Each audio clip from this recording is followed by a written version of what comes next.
Assalamu alaikum and welcome to the Muslim Marriage Podcast, where we talk about healthy relationships from a Muslim lens. I'm Zahra Hassan. And I'm AJ, and we've been married for 3 years now, alhamdulillah. Alhamdulillah. And let's get started. Let's get started. On this week's episode, we're going to be talking about how to make a marriage work. Very simple. And obviously, we're not going to be solving all of marriage in this over the next hour, but hopefully we'll be able to go through and be able to present a little bit of a perspective. So by the end of it, you might have, inshallah, an idea of what skill set you might need in place to give yourself the best possible chance in your new marriage, inshallah. Having said all that and given that disclaimer, let me start off with you. What do you say makes a marriage successful? What does it take to make a marriage work? Well, 4 things. First, you need to find them attractive, both physically and spiritually, and I guess in some sense also emotionally. The second thing is that you guys need to have love for each other. If you guys don't love each other, what's it all been for? And the third thing is that you guys have good communication routines. You guys know how to talk to each other without fighting each other. You can argue if you wish, but you just don't want to fight with each other. And then the fourth thing, you need a lot of energy, because it takes energy. Energy? Yeah, energy. Am You I cannot exhausting? be lazy in marriage, right? So one person wants to do something, you want to do something, and then you guys compromise and you end up doing what you want to do every time. Okay, all right. I feel like you're calling me out. That's No, I'm fine. calling myself out. Okay. But yeah, I agree with a lot of what you said. I agree with, I think, everything that you said. But I just use different phraseology, I don't know if phraseology is a word, different language. Communication. Right? Yeah, communication. So you talked about attraction and love, right? Yeah. So I would characterize that under choosing the right partner. So I think that it takes 2 things to make marriage work. Over the years that I've been talking to people and coaching people, you eventually start to see patterns. And all of these patterns consolidated together, I've come to the conclusion that it takes exactly 2 things to make a marriage work, in my opinion. First is to choose the right partner, right? Yeah. And you said that when you're choosing the right partner, it's somebody that you're attracted to and that you love. I agree with that, but I would add there things like trust and respect. I think those are also very important. But overall, if you wanted to create a picture or like a vibe of what makes the right partner, it's somebody who is invested in you and your relationship, somebody who is invested in making the marriage work with you, specifically that, because no matter how much your partner loves you, if they, for whatever reason, they decide that this is not the marriage for them, and it does happen, it can happen, right? Maybe there could be any number of issues where love just isn't enough. Yeah. It's the commitment and the investment that's going to keep them there, and that keeps you there. So having the right partner who is as invested in the marriage and in you and wants you to be okay. The second thing that I think it takes to make a marriage work is, you called it communication routines. I agree. I call it primarily conflict resolution routine. So a way in which you have a system or of strategies that you set up that are in place, so that when something difficult happens, like, the car stops working and there isn't enough money to fix it, or so-and-so's parent said something about so-and-so, or just whatever issue happens, that you have a system set up in place that you're able to talk it out and solve the problem or get to a place of peace without actually hurting your marriage or damaging your marriage. Absolutely. So I call that conflict resolution routine. You called it communication routine, so I think we're on the same page. You said something earlier actually about investments, right? Like you invest in your partner, and I totally agree with you. I think too many people in this day and age try to like financially control their partner to the point where they're going to nickel and dime them, you know? Like I hear people always talking about like trying to squeeze every single penny out of them and literally, as they said, and nickel and dime them. And I don't really understand why they would do that, like that phraseology. I don't get it. It makes no sense to me. Is it sense spelled CENTS? No. I mean, that's a wonderful joke. It's not a joking matter. People always saying like, oh, I want to nickel and dime this person. And they're always going around like, every single time you ask them like, well, what's wrong? Why are you still in this relationship? They're like, I don't know. I feel like I can change her. Okay, that's where it was. I knew there was a joke coming somewhere. Somewhere there's a pun. It's not a joke. This is not a joking matter. This is very serious. Marriage is on the line. Of course. It took me all 3 years, but I can finally get to a point where I can see them coming. It's on its way, but all right, I'm glad. That made a lot of sense. Okay. You're doing that thing again. I did, but inshallah, hopefully that's a little bit clearer, right? So just to have a little bit of a framework of what you're looking for, to have the right partner, and to have your communication routine. So when it comes to the communication, yes, there in addition to conflict resolution, right? I would also add that you have support routines for when things are good.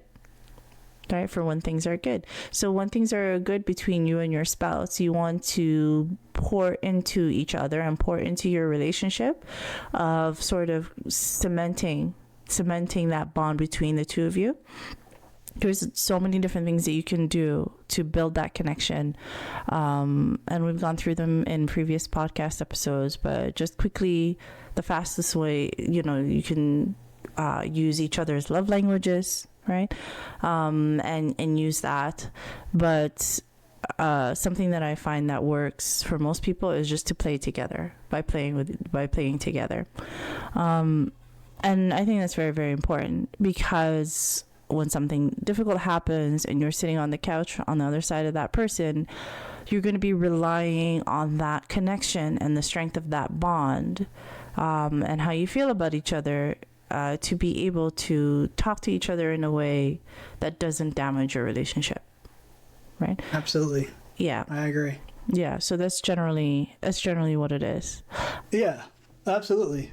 Yeah, no, I think it's important, because many times by the time that clients come to me and they are at the end of their rope, or a client comes to me and she has been recently divorced and is going through all of that pain that we're so familiar with, and we talk about what it was that happened in the marriage, it's that there was a problem that came, or a challenge that came, that outweighed what they had in place in terms of that foundation that was of the love and respect and trust through the support routines, or it outweighed, overwhelmed the conflict resolution strategies that they had in place, if any.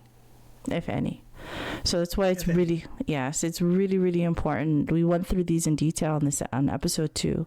It's really important to try to have an idea of how it is you're going to approach things in a conscious way.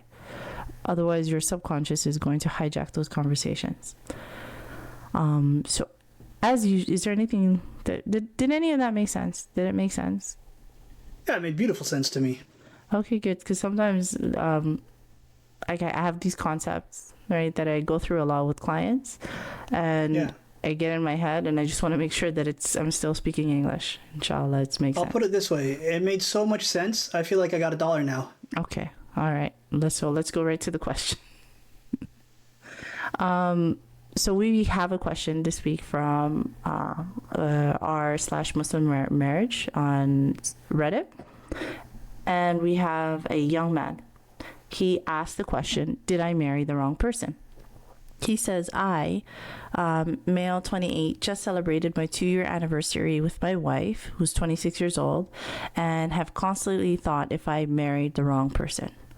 I dread coming home after a long day of work most days in fear that she'll pick a fight for the most unusual of things. For example, why didn't I wash my dish before leaving for the office in the morning? Which, in all fairness, can be argued to be a valid point, but these arguments span out 3 or more hours each time. She stops me from seeing my family when I want, even if it's just for a few hours. I moved out as per her wishes, and due to the cost of rent, bills, and all the other bits and pieces, I find it difficult to maintain a healthy savings pot. But every month or so, I'm belittled for having taken her for a holiday, for having not taken her for a holiday abroad. When I try to explain my financial responsibilities and constraints, she likes to remind me that I don't need to rely on my money, that she likes to remind me that she doesn't need to rely on my money and that she has her own. Once I tried to highlight the religious responsibilities of a husband in an Islamic marriage, so then we fought for approximately 4 hours on how wrong I am. I try to be patient during times like this and tell myself that she will change, but often find myself crying into prayer mats late at night so that she doesn't catch me. I've missed out on close friends' weddings and special occasions, and in fact have not met with many of them since getting married, as she stops me or makes excuses about how anxious she is. Some family members have pulled me to the side and have asked if I am okay in this relationship. I am responsible for as a Muslim man, I am still responsible for the well-being of my parents, and every time Allah gives me an opportunity to express that, she is quick to remind me that I have other siblings to take care of my parents. This one time, my mom was in the hospital with chest pain, but instead I was forced to take my mother-in-law out grocery shopping. I've spoken to my in-laws on a number of occasions about this stuff, but they don't take me seriously. Have I married the wrong person? I have nobody I can talk to about this, and in case anything happens prematurely without thinking it through thoroughly. I love her dearly, but I cannot be silenced my entire life, especially in things that I know are my rights. What do you think about that situation? At the very beginning, I thought, whoa, 2 years and he's already asking those questions? The relationship's basically doomed. But she's doing a lot of things that are oppressive from my viewpoint, especially when it comes to the line where he said his mom was feeling chest pains in the hospital and he was forced to take his mother-in-law grocery shopping. My question is, like, how was he forced? It seems like there's a lot of nuance that's missing from this. It seems to me as if there's either some sort of grand manipulation where she somehow managed to convince him that he's worth nothing and he's nothing without her, or he's got some sort of like either cowardice or he's not strong enough to stand up for himself. He's not strong enough to set his boundaries, put his foot down. Something in that nature. Like, in him approaching her and telling her that the actions that he takes are his right in Islam and his responsibility in Islam, and that ending up being a 4-hour conversation about how he's wrong. Yeah. It makes no sense to me how it could get to that point. In him saying that he gets yelled at for not cleaning his dishes. Yeah. There is also some context and nuance that's required there. Like, does she also work? It sounds like she does work because she has her own money. Yeah, she does. And so I guess if she's working and he's working, then it would make sense for him to need to clean his dish before going to work. But he can also clean his dish when he comes back from work if he's in a hurry. Like, it'd just be the first thing he does. It comes down to basically arguments over small things leading to arguments over big things. Exactly. That's what it feels like to me. Exactly. Right. So this is I think few things are going on here, but it's exactly what you said. This is an example of a couple who likely does not have good communication in place, so that every conflict becomes a huge conflict, right? Because the truth is, it's never about the dishes. It's always about the dishes. I cannot tell you the number of couples that come and when you ask and you dig a little deep down, and I ask them what were the last 3 fights. One of the last 3 fights is always about the dishes. But it's never about the dishes. The dishes are a symptom. Yeah, the dishes are the red herring. Yes, exactly. So I think the lack of a good conflict resolution routine is a issue here, most likely in this marriage. But I think you touched on it a little bit, where you were talking about, well, why isn't he able to it sounds like he has a lack of agency. Where definitely our intention is not to attack the brother in any way. We have no idea who he is, inshallah. It is one-sided, the information he's given us, so we don't know the other half of the story. It's really good that you say that, because there is an edit, and we're going to go through where he gives a little bit more context. But before we go through that, like, it's interesting that you suggested that he isn't able to, it sounds, based on the language, he isn't able to make the decisions that he wants to be making, right? And again, it's not in any way to attack this brother or this individual or any individual on Reddit. We just like to use these as examples to illustrate a point, right? In this case, it feels like he feels victimized in his marriage, right? Where through the language that he's using, he's saying, this was done to me. This was done to me. This is something that was done. Mm-hmm. Like over and over again, things are done to him, right? And it raises ability for agency, which probably means that there's another side to the story. And that if we were able to listen to the sister, she would probably have an equally compelling account of what it is that's going on in their marriage. And when you combine the two together, you're going to see it's two people who are just completely missing each other. All right, so because it sounds like he feels a little bit helpless in how to, in terms of doing things the way that he wants to do in his marriage with regards to his family, his job, a number of things. She probably feels a similar way, right? Or the mirror version of that, which is frustration. So let's go through the edit just very quickly. He says, in all fairness, she can be good to me too. She ensures that I'm fed and goes through efforts to learn recipes to keep me happy. She also makes sure that she supports me emotionally through difficult times with friends, family, and work. She reminds me of how good looking I am and suggests I wear certain clothes to look fashionable. I'm struggling to come up with terms that this might have to end. I'm struggling to come to terms that this might have to end. I will feel ashamed and embarrassed to go back to my parents' house when things end. Many people are... Yes, when things end. Many people are upset with my wife and will probably use this as an opportunity to slander her, myself, and our marriage should things end. Although wrong, a divorced woman walks around with a stain on her name, and despite everything, I still respect her enough to not want that for her. Unfortunately, in today's day and age, being divorced is a stain even for men, and I fear this will follow me for the rest of my life when all I would want to do is close this page forever. I could go on for hours about all the wrongs she has, and she has plenty, but ultimately I think I need advice on how to navigate through this part of my life if possible, please. How does one go about such a heavy conversation such as this? How do you return to your old life and act as though this chapter never happened? How are you supposed to react should you bump into her on the street? I think there's hope for this marriage.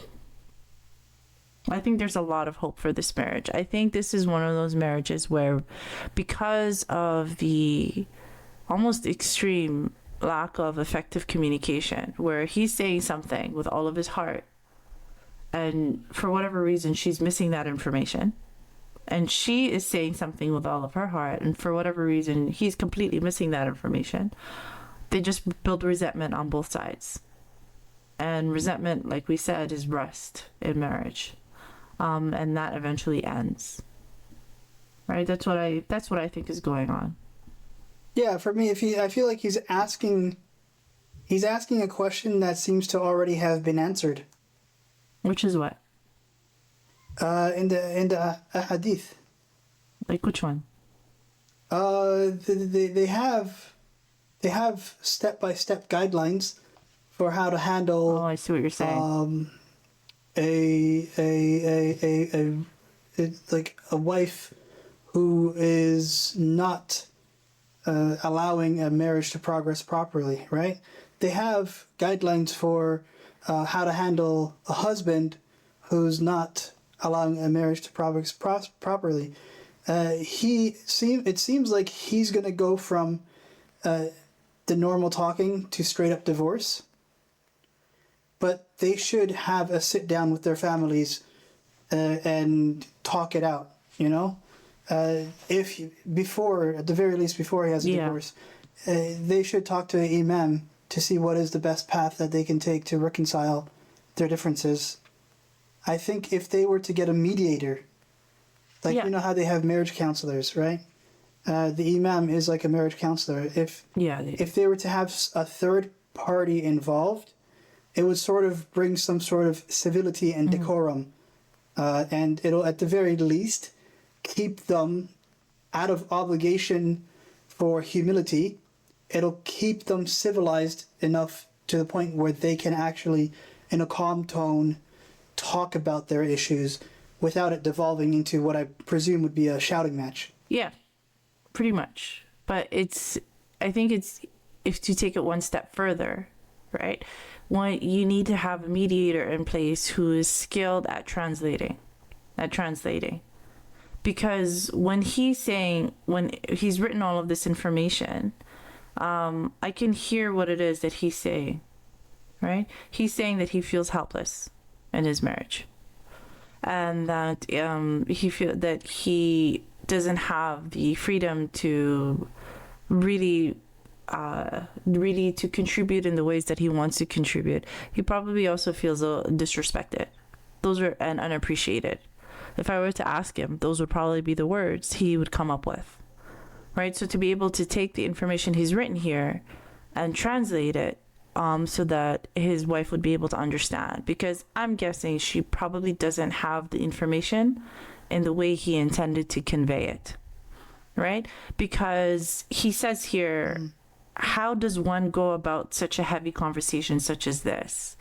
It isn't just the one conversation.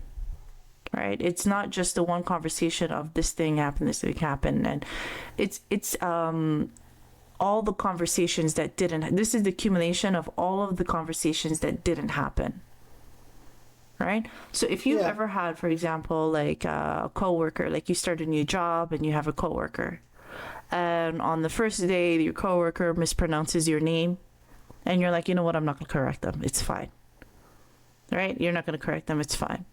And then the next day they assume that, hey, do you want to come and go out to lunch at such and such place? And you really don't like going out, but you said, yeah, okay. And you just went out that day. And now it becomes a routine. And it's just an accumulation of all the little things that you didn't speak up about, or you didn't speak up about in a way to be heard. So that now your whole relationship with your coworker is one that you dread and avoid. Yeah. Because you now have to, because of social protocol, because of core wounds, for whatever reason, you feel like you can't tell them that your name is Zahra, not Sarah now. And you now have this relationship you don't like with them. This is similar. How? Well, I've had enough of this. Okay, all right. The social anxiety to say all that is overwhelming. I've been there. I've been Sarah in many different jobs. But what I'm saying is that if you are not able to communicate yourself with intention in a way that you give the other person the information that they need, you're going to create a relationship where your needs are not going to be met Yeah. because they have no idea what your needs are. They have no, she probably doesn't have that information.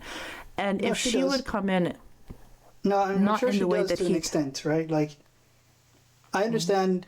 In some cases, I used to be this person where I understand the person that I'm talking to doesn't want to have a conversation about it, or doesn't want to argue about it, or doesn't want to have debate about it. But for me, I would sometimes just push through and be like, well, I'm right, you know, and because I'm right, I want to settle this matter, right? But I've learned as I've aged and started to grow wiser, I've learned that sometimes you just let that go, right? You don't want to trap a person into a conversation that they're not ready or willing to have. yeah, definitely, it's pick your battles, right? Yeah. You pick your battles. But what I'm saying is that in the this marriage is 2 years old, Yeah. right? In the beginning, it's very important. Like you're a blank slate. No matter how long your talking stage is, if you grew up next door to each other and just know everything there is you're still a blank slate. Yeah. When you come into the same house together and now share responsibilities and a life together, you are now blank slates to each other. And this person does not really have the information that they need about how to live with you in a way that is peaceful and, inshallah, nurturing.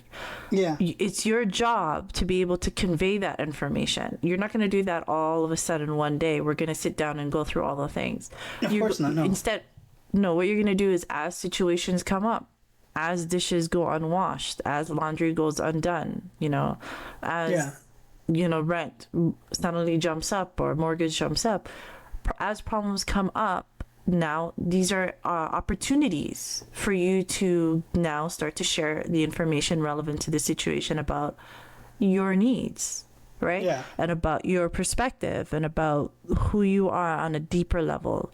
And to be able to communicate that is, if you can't do it and you let your partner doesn't get the information they need, or you don't get the information you need, resentment builds, then you go into the contempt and stonewalling, and then bye-bye marriage, right? Honestly, I feel like they are financially irresponsible as well, right? Because But that's probably a part of it, yeah. it seems like the argument happens every day, from what he's saying, every single day for 3 hours.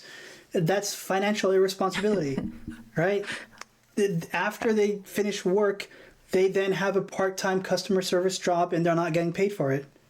That's irresponsible. Yes, it's exhausting. I get it. It's because then it becomes your home becomes a place that you dread, right? I believe me, this is our second marriage. I understand this, but let me also shed some light on the other perspective, that if the young woman were to come into my office and I were to ask her about this marriage and what's going on, obviously it's a complete guess, but it's a guess based on all the other conversations I have. I would bet good money, if I was betting, that she would say something like, I work really hard to make sure that the food is taken care of, that the laundry is done. She's probably more acts of service based on what he said about her, that the laundry is done. I work hard to make sure that the money is there. I do all of these things, but he is not reciprocating, right? He's not washing the dishes. He's not doing the laundry. He's not throwing out the trash. He's leaving me with all these responsibilities and all these chores, right? So she's noticing, most likely, all of the acts of service that she was expecting. Right? So she has a set of expectations and he has a set of expectations, and neither of them are being met.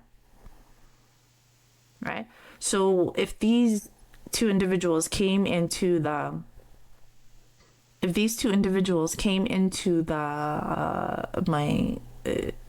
be my clients, I would have conversation with each one separately first to understand what each one's perspective is, and I'm pretty sure it's going to be some version of the ones that we presented. And then I would sit down, and then I would start translating, right? Where one person speaks purely Arabic and the other one speaks purely Mandarin. They don't know what each one is saying. I would be the polyglot in the room to translate, to say this is what he's actually saying. Right, and then I've done this on a number of occasions. This marriage has a good chance of being saved, inshallah. But they need a mediator whose goal it is to translate for both of them, and to show them how to communicate in a way that your partner actually understands you, because that's the skill that we're talking about here today. Yeah. Right, communicate in such a way that that you are understood. And now this is going to take vulnerability. It's going to take introspection. It's going to take patience, a lot of patience. It's going to take trust and respect, right? Because when you have conversations like this, especially when you're on the back of all this resentment and you are really never emotionally sober, but you're just coming in triggered, like the next time she sees a cup on that counter, immediately it's a trigger, right? So it's hard to communicate clear-headed through things when you are already a little bit triggered. So in that constant trait of triggerment, again, not a word, you need to have these reflexive things that you do, where you sit down with within your safe space and you are able to talk in a clear and measured way, and that respect never leaves. Respect never leaves the table. Yeah. And that there are, no matter how angry, I know both of you and I have gotten upset at each other, mostly me getting upset. No matter how upset I get, there are certain red lines and boundaries that I won't cross in my language, right? Because now it starts to cross the line to being disrespectful. And likewise, right? Two things. So, the first thing, there's a certain level of aggression and a certain level of cowardice that I sensed in the whole mother chest pain hospital, and they end up going shopping instead, right? That seems, no matter how bad the relationship is, and no matter how afraid you are of hurting your partner, I feel like that would be a level too far. That would be a step towards the unacceptable, right? That's the first thing. The second thing, you said triggerment wasn't a word. Look, I never want you to say things that are improper, right? So I'm gonna start a company that is chewing gum for people, and the chewing gum will swear at you, and it will trigger you, right? Yeah. And it's going to be mint flavored, and I'm going to brand it Trigger Mint. Trigger Mint gum. Yes. Patent pending. Patent pending. Patent pending. See, that's it. That's why coaching and counseling is important, because couples get lost in who is right. Right. And yeah, definitely in this situation, like I'm betting we don't have all the details, but assuming that this is all the information about the situation with the mother who had chest pains, hope she's okay now. Clearly he's in the right and she's in the wrong. But assigning a victor, or assigning that, hey, this person was right, that person was wrong. We don't know if he's in the right and she's in the wrong based off of just his side of the story. Yeah, so that's why we don't really pay attention to who's right and who's wrong, because that information can feel like it's what's most important, because you want to feel validated in your stance, right? In your stance.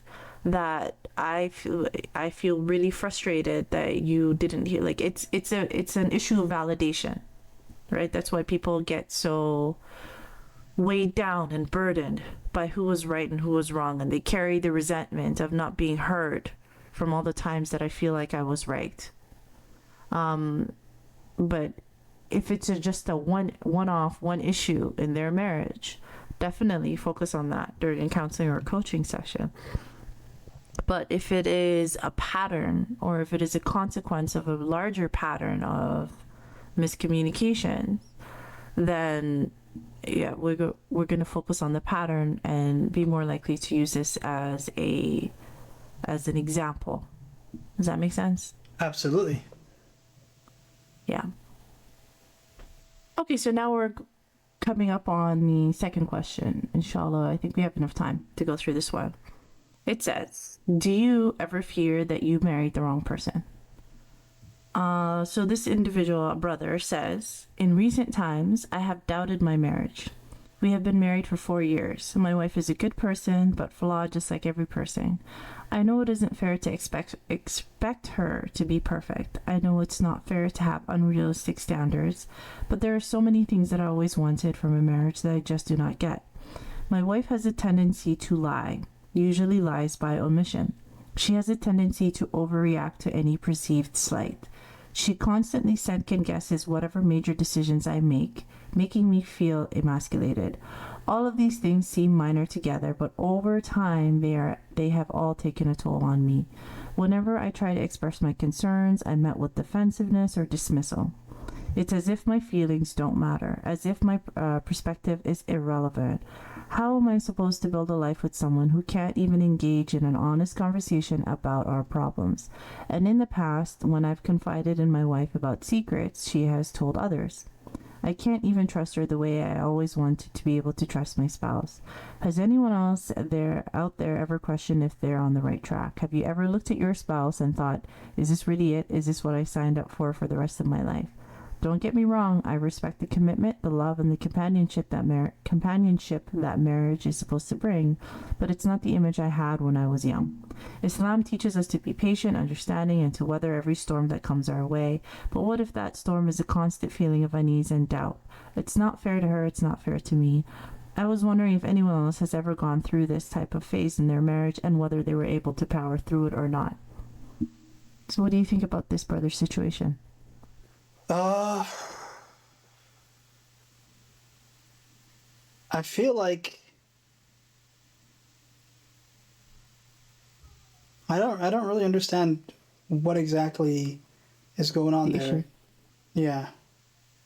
The issue, it sounds like, again, this is an issue of communication issues, where he says he's asking if he married the wrong person, but his reasons for why he's thinking that is related to how she communicates, right?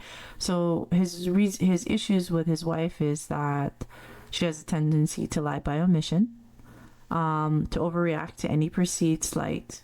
She second guesses any decisions that he makes, making him feel emasculated. And that whenever he tries to talk to her about it, he's met with defensiveness or dismissal. They've been married 4 years. I think this is one of those situations where the issues have been long-standing enough that they're now starting to cross the line into much more difficult to repair. Like, because it sounds like they have that pattern of, in the ways that he's describing his wife, it's starting to make the switch from criticism to contempt. Again, this is almost on no information, only on this one post, right? So I'm going off of only on this one post, but it sounds like he's starting to make the cross from criticism to contempt, and based on his language, she's defensive, and probably maybe not yet stonewalling, but that's the direction that she's headed. Yeah, so when people get to that point, it becomes very hard to reverse, right? But if there is a way to reverse it, it would be to try to sit down and have a conversation with the sister and find out why she feels like she can't be honest in her marriage. Why doesn't she trust him? Exactly. This is an issue of trust. Because if she's lying by omission, so for example, if she scratched the car and just didn't tell him, right, that means she's worried. She's worried about having a conversation because the conversation might be too negative, or if it's after 4 years, maybe I don't know. It might be a core wound she brought into the marriage, or it might be one that's developed as a result of the marriage. But she's now becoming aversive to conversations, right? She's avoiding conversations. I would have to imagine even if it were a core wound that was brought into the marriage, after 4 years of the marriage, she would know whether he would be hard on that or soft on that. Like, if she is lying by omission, then either she's done something that's like pretty bad, or he reacts to her negatively whenever she would say something.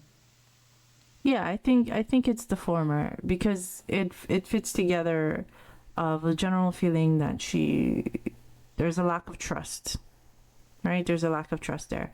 In addition to the lying by omission, she second guesses any decision that he makes. That's what he said.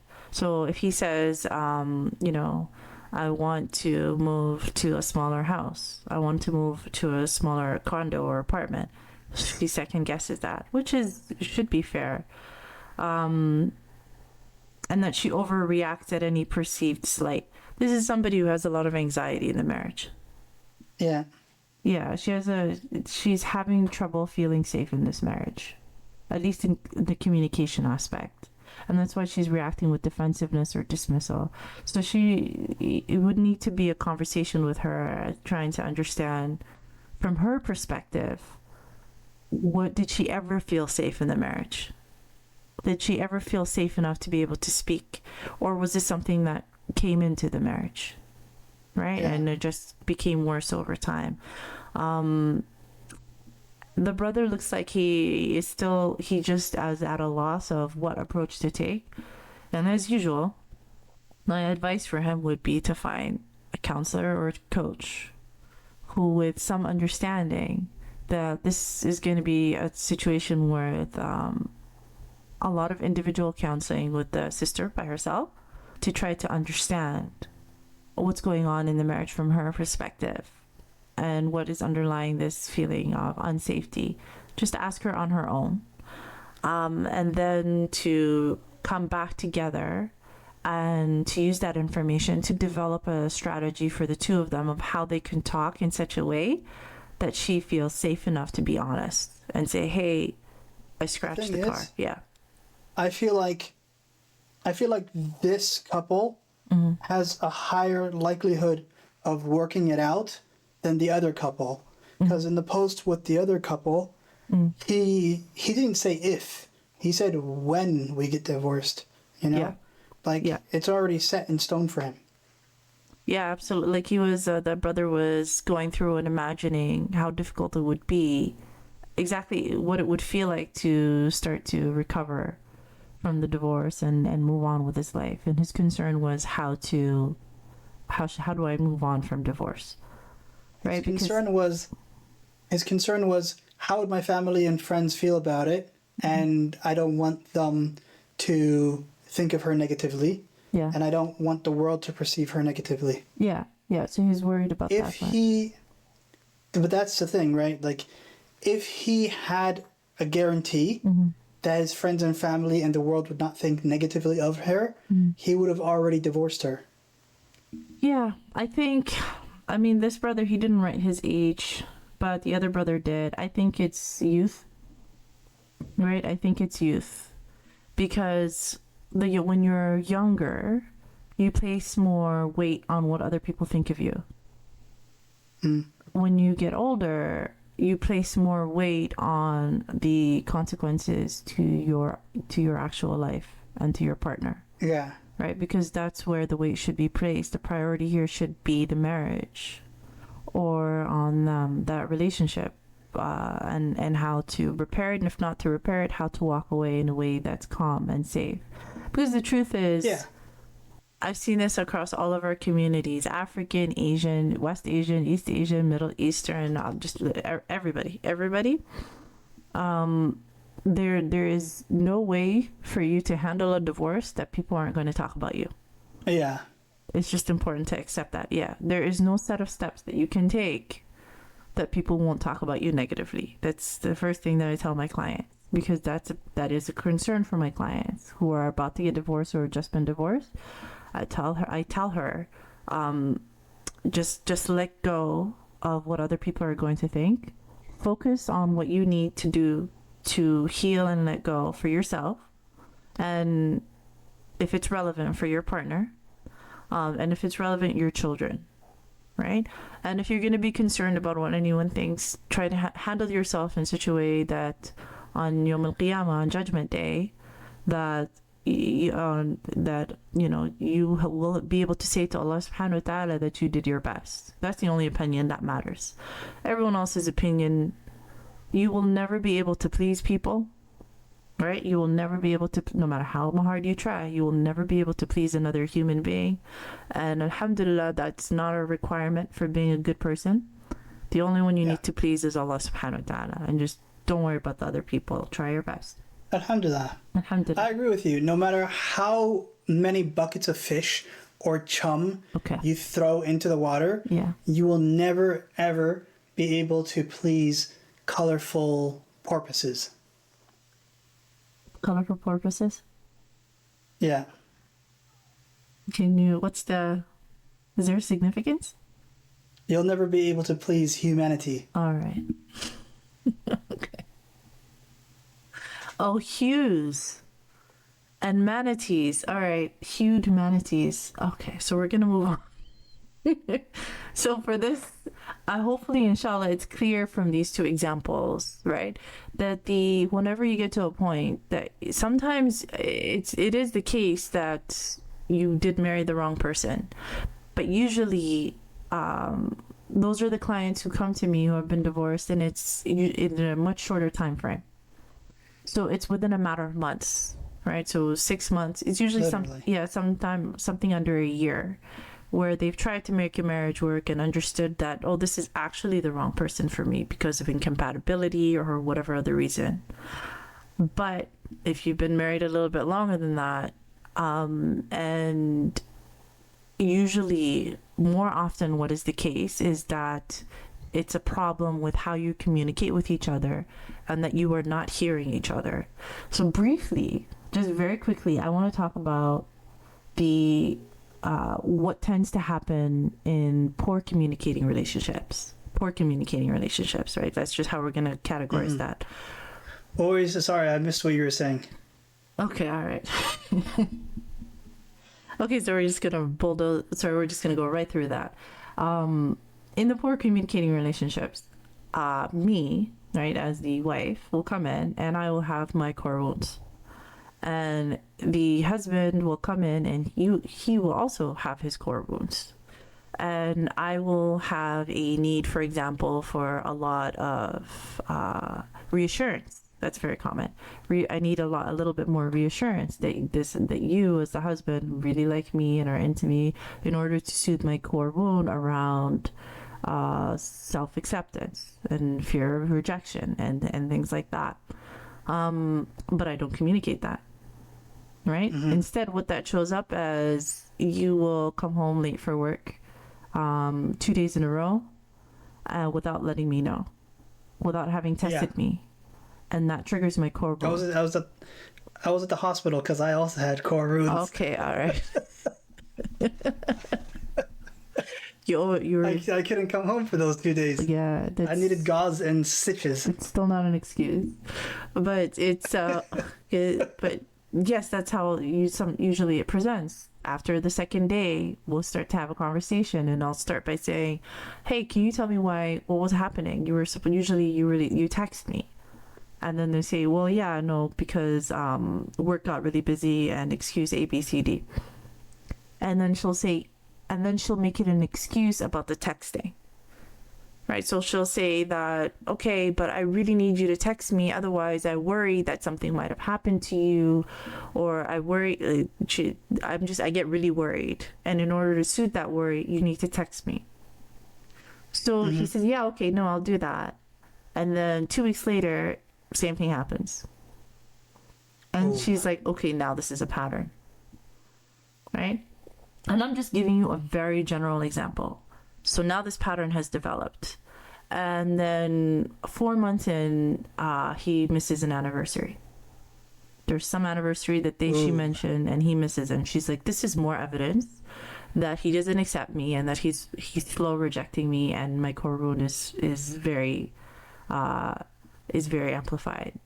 And then 6 weeks in, something else will happen. Maybe he's spending more time on his phone. He'll notice that she's a little bit more resentful and pulling away.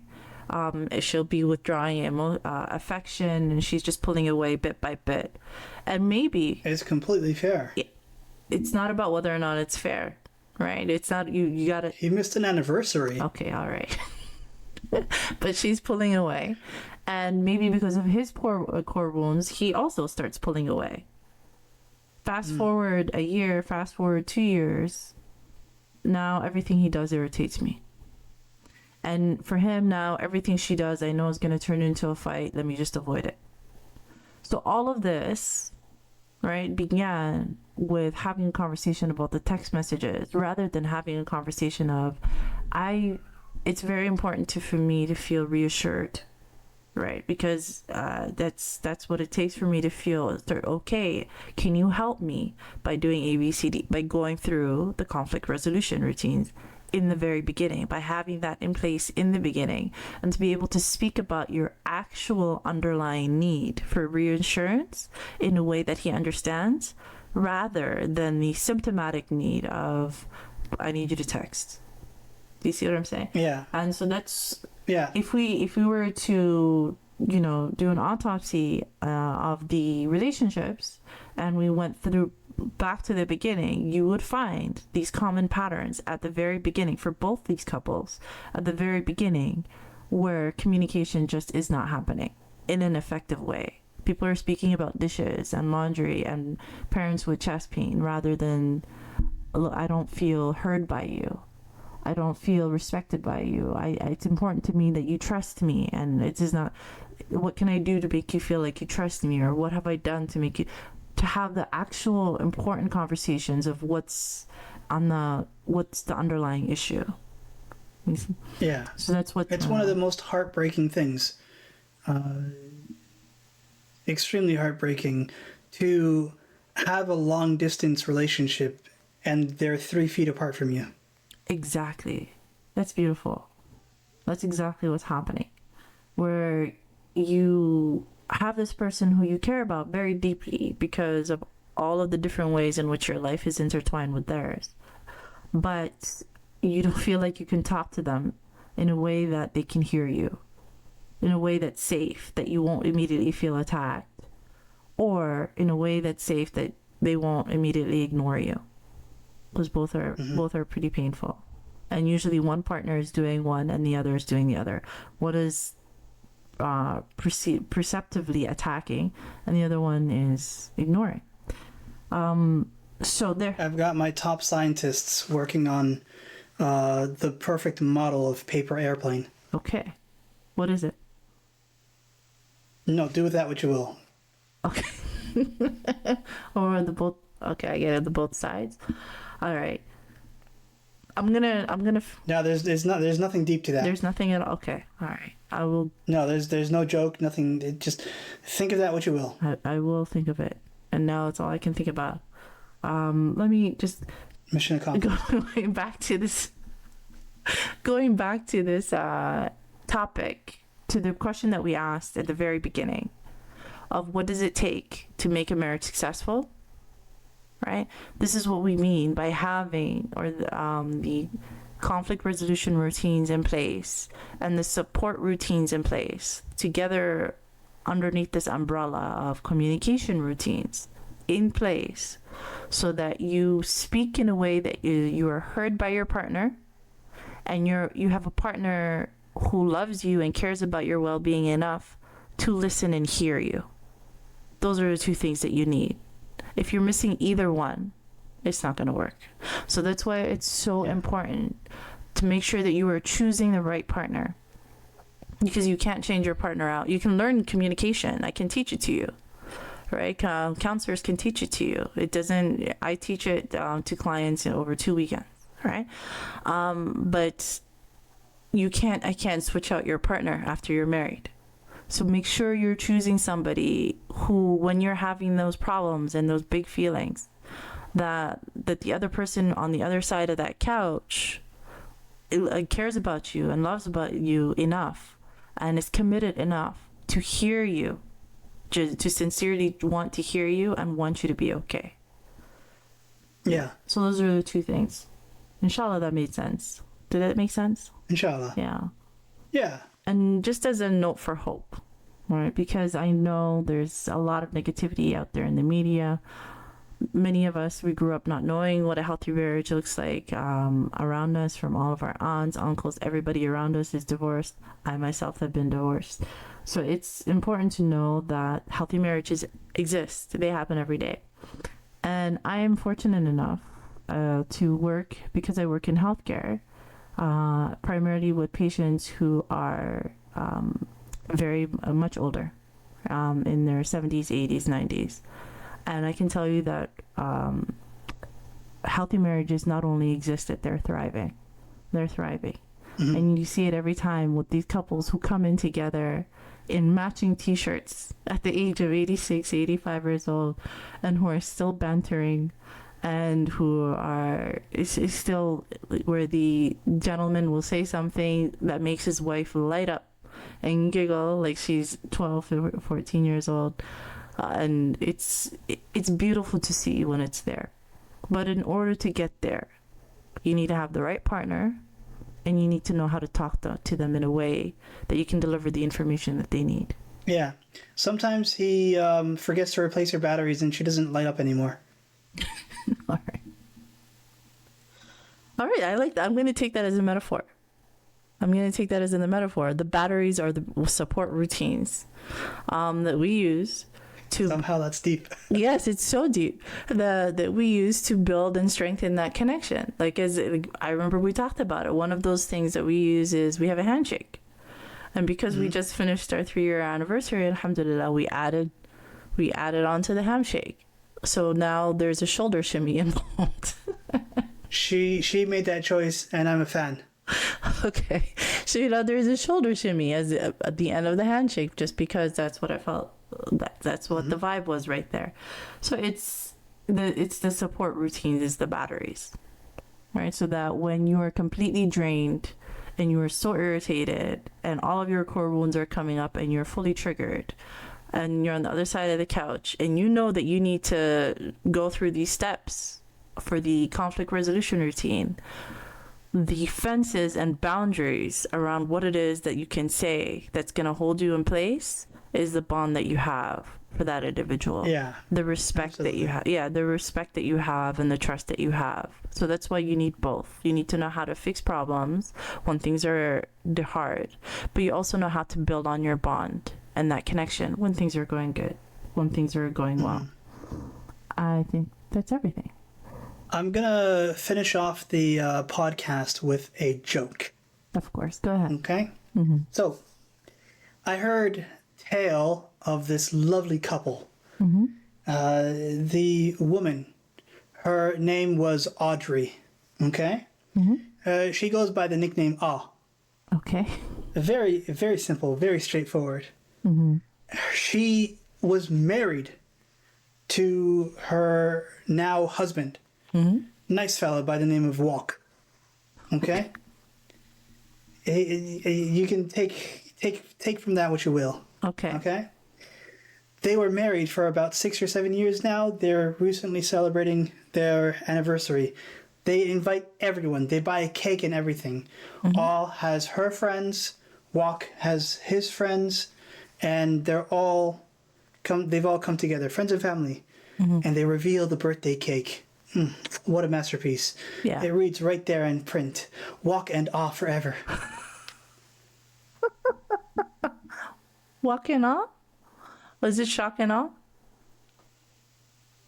No? If you don't get it, you don't get it. I don't get it. I'm sorry, we're filming this a little bit late. My mind is a little bit... forever. Wakanda forever. Oh, Wakanda. That's really good, actually. I like it. That's really good. If we had been able to do this like 6 hours earlier, believe me, I would have gotten it. My mind is a little bit fuzzy. Yeah, alhamdulillah. But the sleepy fuzzies, I get it.